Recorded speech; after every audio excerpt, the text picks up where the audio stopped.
ദൈവ തിരുനാമത്തിന് മഹത്വമുണ്ടാവട്ടെ. Bible reading പ്രോഗ്രാമിൽ സംബന്ധിക്കുന്ന ഏവർക്കും കർത്തൃനാമത്തിൽ സ്നേഹവന്ദനം. ജോഷുവയുടെ പുസ്തകം 15-ാം അധ്യായം നമ്മളിന്ന് വായിക്കുന്നു. 15-ാം അധ്യായത്തിൽ യഹൂദ ഗോത്രത്തിനുള്ള അവകാശത്തെക്കുറിച്ചാണ് നമ്മൾ വായിക്കുന്നത്. അവർ കൊടുത്ത പ്രദേശത്തിൻ്റെ അതിരുകളെക്കുറിച്ചാണ് ഇവിടെ പറയുന്നത്. ചാവുകളിൻ്റെ തെക്കേ അറ്റത്ത് നിന്ന് തെക്ക് പടിഞ്ഞാറോട്ട് ഏകദേശം 88 കിലോമീറ്റർ അകലെയുള്ള കാദേശ് ബർണ വരെയാണ് ഇത് പോകുന്നത്. അവിടെ നിന്ന് വടക്ക് പടിഞ്ഞാറോട്ട് മിസ്രയീം തോടിൻ്റെ സമാന്തരമായി മധ്യധരണിക്കാടൽ വരെ അത് എത്തുന്നുണ്ട്. ഇത് വാഗ്ദത്ത ദേശത്തിൻ്റെ തെക്കേ അതിർ പ്രദേശമാണ്.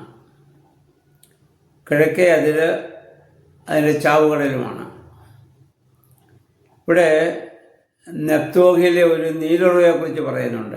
ഇസ്രായേലുമായി യുദ്ധം ചെയ്ത ബെർ നെപ്തോഗ് എന്ന് പറയുന്ന ഫറവോ രാജാവിൻ്റെ ഓർമ്മയ്ക്കായി ആ പേര് അങ്ങനെ വന്നുവെന്ന് ചരിത്രകാരന്മാർ രേഖപ്പെടുത്തുന്നുണ്ട്.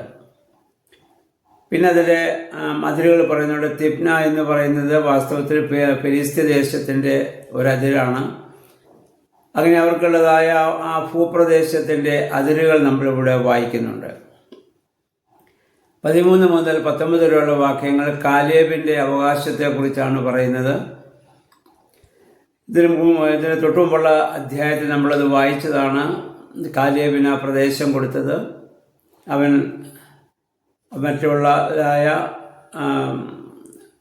അവിടെയുള്ള മല്ലന്മാരെയൊക്കെ ഓടിച്ച ആ പ്രദേശം ഞാൻ സ്വന്തമാക്കിക്കൊള്ളാമെന്ന് പറഞ്ഞ് അങ്ങനെ ചെയ്തു. അപ്പോൾ കാലേബിൻ്റെ മകൾ അക്സായെ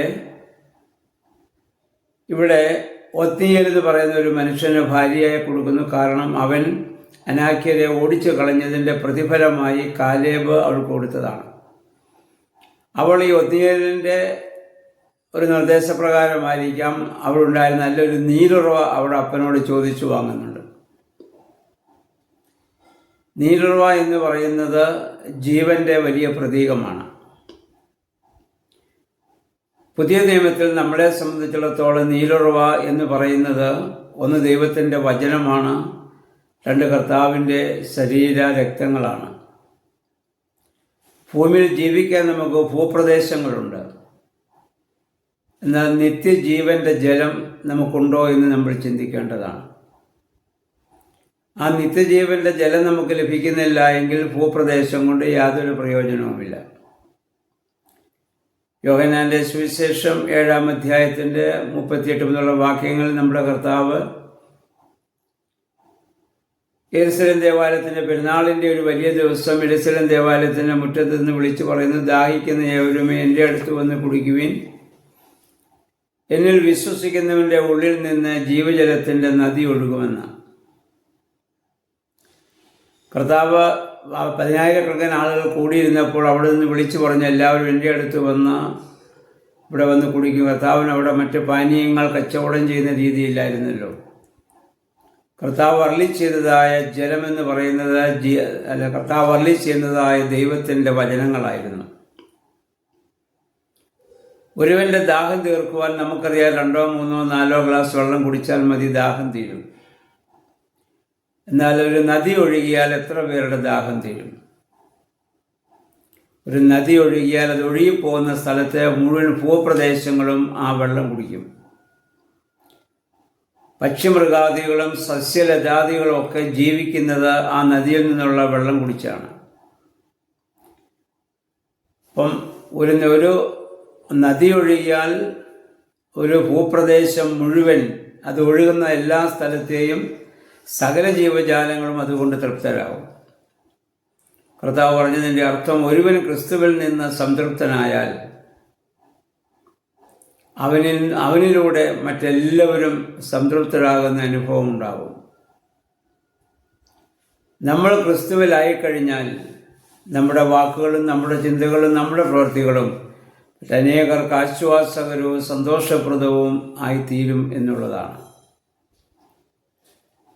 ഒരു പ്രദേശത്ത് ഒരാൾ മതി. അബ്രഹാം ചെന്ന സ്ഥലത്തൊക്കെ ഹിത്തിൽ അവനെക്കുറിച്ച് പറഞ്ഞില്ലേ, ഒരു ദൈവ പുരുഷൻ നമ്മുടെ ഇടയിൽ വന്നിട്ടുണ്ട്. അബ്രഹാം അവിടെ സുവിശേഷം പ്രസംഗിക്കുകയോ മറ്റ് ജീവകാരുണ്യ പ്രവർത്തനങ്ങൾ ചെയ്യുകയോ ഒന്നും ചെയ്തില്ല. അബ്രഹാമിൻ്റെ ജീവിതം തന്നെ അവർക്കൊരു വലിയ ഒരു അനുഗ്രഹമായിരുന്നു. അബ്രഹാം ദൈവപുരുഷനാണെന്ന് അവനെക്കുറിച്ച് സാക്ഷ്യം പറയുകയാണ്. നമ്മളെക്കുറിച്ച് നമ്മുടെ ഭവനക്കാരുടെ, നമ്മുടെ ദേശക്കാരുടെ, അയൽപക്കക്കാരുടെ സാക്ഷ്യം എന്താണ്? അത് നമ്മൾ ഓരോ ദിവസവും ചിന്തിക്കേണ്ടത്. ഞാനൊരു അനുഗ്രഹമാണോ അതോ ഒരു ശാപമാണോ? അനുഗ്രഹമാകാൻ സാധിക്കണമെങ്കിൽ ദൈവം നമ്മിൽ വസിക്കണം, ദൈവത്തിൻ്റെ ആത്മാവ് നമ്മിൽ വസിക്കണം. അപ്പോൾ മാത്രമേ നീരുറവയായിത്തീരുവാൻ എനിക്കും നിങ്ങൾക്കും സാധിക്കുകയുള്ളൂ. ഈ നോമ്പിൻ്റെ ദിവസങ്ങളൊക്കെ നമ്മൾ പ്രാർത്ഥിക്കേണ്ടത് ആ കർത്താവ് അരുളിച്ചെയ്തതായ ആ നീരുറവ നമ്മിൽ നിന്ന് ഒഴുകുന്നതിന് വേണ്ടിയിട്ടാണ്. ഇപ്പോൾ നമ്മുടെ വാക്കുകൾ, നമ്മൾ സംസാരിക്കുന്ന രീതികൾ, നമ്മുടെ പ്രവർത്തനങ്ങളൊക്കെ മറ്റുള്ളവരെ സംതൃപ്തിപ്പെടുത്തുന്ന, സന്തോഷിപ്പിക്കുന്ന അനുഭവങ്ങളായി മാറുവാനിടയായാൽ നമ്മുടെ ജീവിതം ധന്യമാണ്. മറ്റുള്ളവർക്ക് ദുഃഖവും നിരാശയുമാണ് നമ്മുടെ വാക്കുകളിലൂടെയോ പ്രവർത്തനങ്ങളിലൂടെയോ ജീവിത രീതിയിലൂടെ ഉണ്ടാകുന്നെങ്കിൽ നമ്മളൊരു ശാപമാണെന്നുള്ളതിന് യാതൊരു തർക്കവുമില്ലല്ലോ. അതുകൊണ്ട് ഈ നീരുറവ നമ്മുടെ ജീവിതത്തിൽ നിന്നുണ്ടാകുവാൻ ദൈവം നമ്മെ സഹായിക്കട്ടെ. അതിൻ്റെ പിന്നീട് നമ്മൾ വായിക്കുന്ന 63-ാം വാക്യം, യെരൂശലേം യഹൂദ പ്രദേശത്തിന് വെളിയിലായിരുന്നു. അത് ബെന്യാമീൻകാർ കൊടുത്ത അവകാശത്തിൽപ്പെടുന്നതാണെന്ന് എൻ്റെ 8-ാം വാക്യത്തിൽ നമ്മൾ വായിക്കുന്നുണ്ട്. ഈ യെരൂശലേം പിന്നീട് ജാതിയുടെ കയ്യിലായിരുന്നു, അത് യെബൂസ്യരുടെ കയ്യിലായിരുന്നു. ദാവീദ് രാജാവ് യുദ്ധം ചെയ്ത് പിന്നീട് അത് പിടിച്ചെടുക്കുകയാണ് ചെയ്തതെന്ന് 2 ശമൂവേൽ 5:6 മുതൽ 10 വരെയുള്ള വാക്യങ്ങൾ നമുക്ക് മനസ്സിലാക്കാൻ സാധിക്കുന്നുണ്ട്. അപ്പോൾ ഈ ദേശത്തിൽ നിന്ന് ജാതികളെ ഒഴിവാക്കുക എന്ന് പറഞ്ഞാൽ,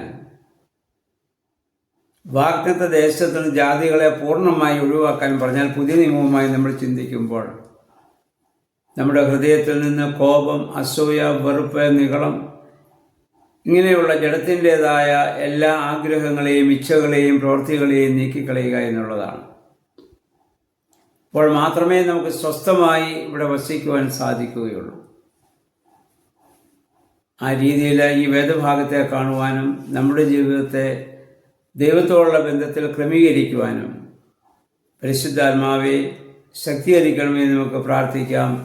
ദൈവം അതിന് നമ്മെ സഹായിക്കുമാറാകട്ടെ.